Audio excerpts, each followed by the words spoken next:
You had a I want to say strange and difficult night last night, hosting an event, which was at Rec Room. You had a couple. It was a Canadian Baseball Hall of Fame event. Yeah, a charity event with a silent auction. Right, and so you do a lot of these things. You host some stuff for Homestand Sports, and you're good at it. Like I've participated in them with you, Mhm. and generally, like it's a pretty fine experience. And yesterday, I think we actually have the audio from part of the evening. So again, you're on the stage with Kevin Barker and Kelly Gruber, and at this point, you're doing what? So we're Just trying to do introducing a him. we're doing like a short panel with Kevin and Kelly, and Kelly actually didn't join us on the stage Yeah. right away. So I think the audio that we have starts with me being like, "Are you going to join us?" Because he was too busy talking to someone else. Okay, so let's just play the audio so people have some. So again, this is going to be Ashley Docking's voice you hear, and then the male voice is going to be Kelly Gruber. I wonder if Kelly's Occasionally. going to join us. Photo ops. Not that one. Next one. There he is. Next male voice. Kelly Gruber. Come on down. You're the next contestant on The Price is Right.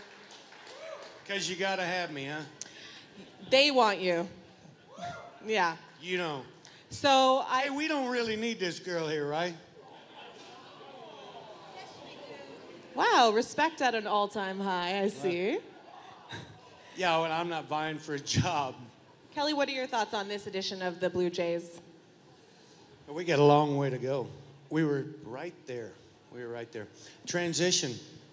There's only one constant variable we know in life. I think that's change. Everything changes, even me. See, I just became nice now. Soft-spoken. You know what? It's a long, hard road to climb. Very tough to get there. Even harder to stay. Okay. Bottom line. Okay. What answer were you looking for? From you, I'm looking for nothing, to be quite honest with you. Absolutely But- nothing. But you got something. But you got something. Absolutely nothing. Oh my goodness. You got something, though. So I've known you for a little while, and I think that you handled that pretty well, about as well as a person could. But I can also hear in your voice that it was upsetting to you, and I just kind of want you to tell me what was going through your head last night when he responded to you like that. So I think more than anything, it was actually just super frustrating because not only is this guy just being a huge distraction and kind of being embarrassing at a charity event that's supposed to be raising money for a not-for-profit organization. He's kind of ruining that. He's ruining a night that's coming out, that a lot of people are coming out to see some of their favorite baseball players, to just have a nice evening. But also it was frustrating for me because I felt like I was being put in a position where I had to diffuse the situation and make it kind of okay for everyone else, as opposed to maybe being a bit more confrontational and standing up for myself, which is something that I don't want to, I'm going to say females kind of are programmed to do. Like, let's just brush it under the rug. Let's move on. Let's not make it awkward, as opposed to just standing there and standing your ground and being like, this is not okay, or this, you need to stop this. This is inappropriate, and just calling them out in that moment. So I was definitely rattled because I didn't expect it at all. And then additionally, I was mad that I was being put in that position from someone who was supposed to be being a professional in that moment and was obviously not up to the task.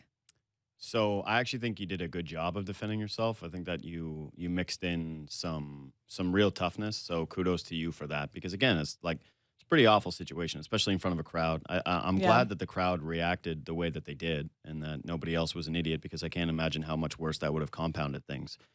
But Kelly Gruber has holes in his brains. Like, he is a very odd duck, to say the least. Mhm.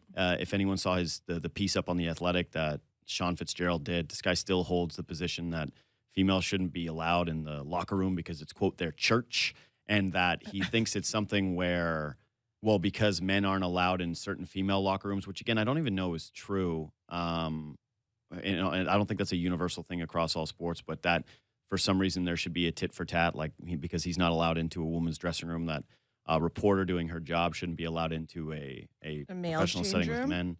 Yeah. So yeah, I think this was kind of par for the course for this this guy. It- We've had him on the show before. Not the brightest bulb.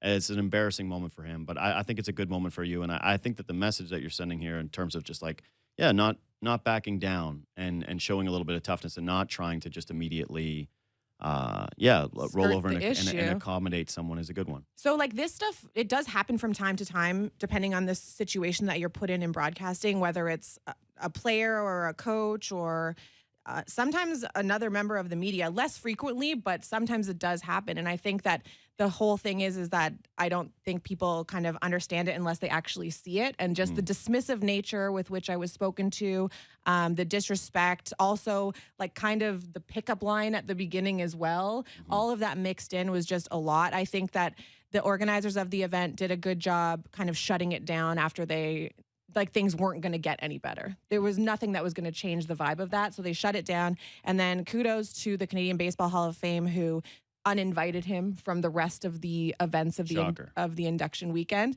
Honestly, I was kind of surprised. And I think a lot of that didn't necessarily have to do with what he did on stage, but there was a female staffer at the rec room that came forward and said that he had made like lewd remarks to her. So that obviously just takes everything to a whole nother level. So it's obviously an unfortunate incident, and I'm sorry that happened to you. And again, today is Stop Cyberbullying Day, and I know that this was live, this was in your face, but I do think that it's a challenge that some people and a lot of our female colleagues obviously deal with it in a harsher way on social media. So yeah, Sportsnet has the hashtag Not Fair Game initiative, but again, hashtag Stop Cyberbullying Day.